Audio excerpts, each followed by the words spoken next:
Kembali pemirsa dalam IDX Market Opening, dan pada pagi hari ini saya akan berbincang bersama dengan pengamat pasar modal Ibu Rizka Afriani. Selamat pagi Bu Rizka.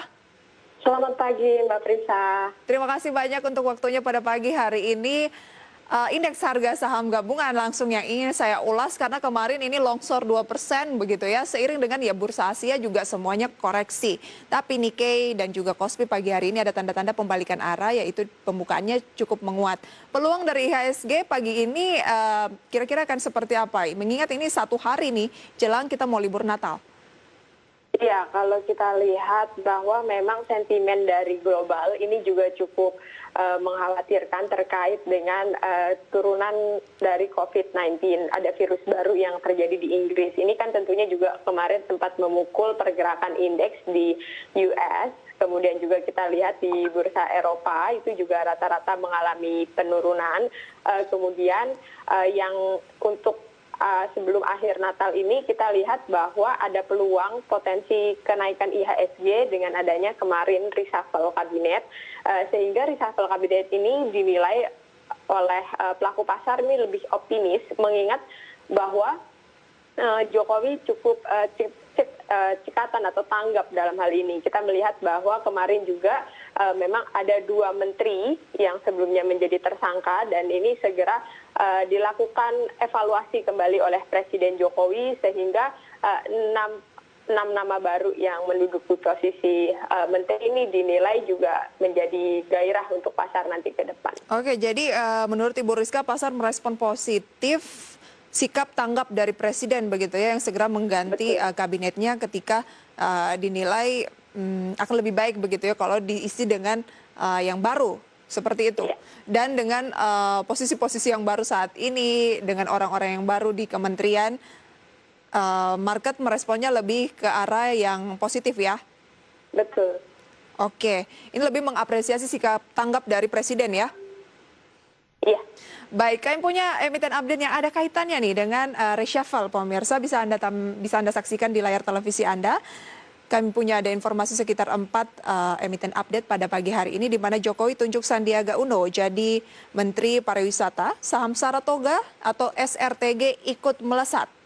Wah, masih menarik nggak ya mencermati Saratoga, pemirsa, seiring sentimen ini. Kita lihat untuk emiten update selanjutnya, bergerak liar bursa pantau saham Indosat atau ISAT dan Bukopin atau BBKP. Dalam sebulan keduanya naik di atas 100%. Kemudian ada suspensi dibuka, saham Adikarya atau ADI ditutup melemah 5,15% pada Selasa. Dan yang terakhir ada Indoserling, Teknomedia Tbk atau TECH atau TECH dan Zebra Nusantara Tbk atau ZBRA disuspend karena di atas 200% kenaikannya dalam sebulan. Memang banyak saham-saham ya pemirsa yang kenaikannya sudah cukup signifikan dalam jangka waktu yang cukup singkat juga, menjadi pantauan dari Bursa Efek Indonesia untuk bisa memberikan efek cooling down terlebih dahulu untuk para investor berpikir kembali. Dan yang menjadi highlight kami adalah Saratoga atau PT Saratoga Investama Sedaya Tbk SRTG. Ini dikabarkan menguat seiring dengan informasi Sandiaga Uno menjadi Menteri Pariwisata. Selasa 22 Desember naik 3,19%, 3.560, kinerja 6 bulan naik 25,8%, per 6 kali, market cap 9,66 triliun rupiah, net profit di kuartal ketiga 2020 ini 1,2 triliun rupiah. Ibu Rizka, ya. Saratoga ini menarik nggak? Ya nggak bisa dipungkiri ya kalau market itu sangat sensitif dengan sentimen apapun. Ya ketika salah satu pemiliknya ini Sandiaga Uno jadi menteri dikait-kaitkan dengan emitennya yaitu Saratoga. Bagaimana tanggapan dari Ibu Rizka?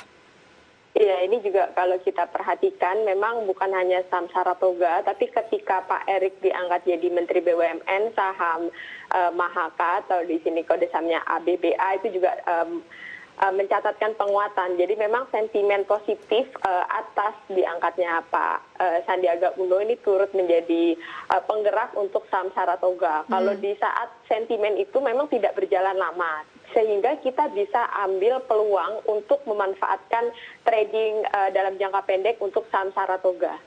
Oke, bisa trading jangka pendek untuk saham Saratoga ya. Iya. Peluang untuk tradingnya di posisi-posisi berapa, Bu? Kalau sekarang penutupan ya kemarin di 3560, kita bisa mengacu ke support ataupun resistennya dari analisis Anda seperti apa, Bu? Iya, kalau dilihat memang ini posisinya adalah ada potensi untuk profit taking terlebih dahulu untuk Saratoga. Tapi melihat sentimen positif yang cukup baik, kita bisa ambil buy on weakness nanti di kisaran 3.500 sampai 3.540 untuk Saratoga. Kemudian nanti kita bisa taking profit karena di sini posisi resistennya itu ada di level 3.680. Oke, jadi ada support 3540 sampai 35 dan resistennya di 3680. Betul. Anda melihat peluang ataupun Saratoga ini menarik hanya karena seputar sentimen Menteri Pariwisata yang baru saja, atau menurut Anda secara fundamental juga mendukung? Karena kalau saya cermati dari year to date-nya ini turunnya tipis, hanya 1,66%, dalam 6 bulan terakhir kenaikannya 25,8%. Iya, kalau kita melihat dari kinerja keuangan, memang kinerja keuangan Saratoga pada tahun ini juga mengalami penurunan dibandingkan dengan tahun sebelumnya. Jadi mungkin kalau dari sisi fundamental ini tidak cukup kuat pendukungnya, dan kita lihat juga memang harga sahamnya juga terus mencatatkan kenaikan, tapi tidak didasari dengan fundamental yang cukup kuat seperti itu. Walaupun kita lihat bahwa memang pada kuartal kedua, kuartal ketiga ini mengalami peningkatan setelah sebelumnya di kuartal pertama Saratoga mengalami kerugian. Oke, jadi memang Anda melihat tidak didasari fundamental yang kuat, tapi kalau untuk trading masih rekomendasikan buy on weakness seperti posisi-posisi tadi ya, Bu Rizka? Iya, betul. Kita tinggalkan Saratoga yang menjadi highlight dari emiten kami pada pagi hari ini. Kita beralih ke emiten update selanjutnya. Yang juga menarik adalah ISAT nih. Dan Bukopin kan dalam sebulan keduanya sudah naik di atas 100%. Nah, kalau dikatakan ini masuk pemantauan Bursa Efek Indonesia, kan khawatir investor karena cukup banyak saham-saham belakangan ini yang disuspend ya. Adikarya saja kemarin sempat disuspend. Nah, apa rekomendasi untuk ISAT dan BBKP dengan kenaikan yang sudah cukup tinggi? Iya, kalau kita melihat untuk ISAT sendiri, memang kenaikan yang terjadi itu diiringi oleh isunya ada perusahaan telekomunikasi asal Hong Kong atau CK Hudson Holding Ltd yang memiliki Tri Indonesia. Ini kan dikabarkan saat ini tengah merundingkan rencana merger dengan Indosat. Namun kemarin juga ketika dikonfirmasi ke pihak Indosat sendiri, itu belum dilakukan keterbukaan informasi. Jadi saya lihat bahwa ketika harga saham sudah naik signifikan sebelum adanya info resmi dari emiten, lebih baik kita mulai menunda atau kita melakukan profit taking ketika kita sudah memiliki saham tersebut, karena potensial kenaikannya juga relatif tipis untuk saham-saham seperti ISAT dan BBKP. Jadi lebih baik kita cukup tunggu dulu di bawah untuk ISAT dan BBKP. Tunggu di bawah saja. Lebih baik kalau sudah punya profit taking terlebih dahulu karena upside-nya sudah sangat terbatas ya. Betul. Anda memperkirakan Indosat akan memiliki target terdekat di posisi berapa? Iya, untuk target terdekat Indosat ada di 5.500, itu yang paling terdekat.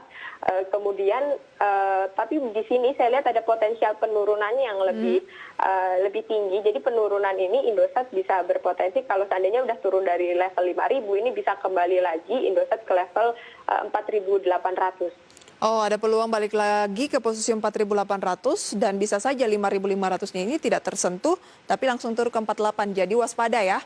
Iya, cukup waspada. BBKP resisten di berapa, Bu?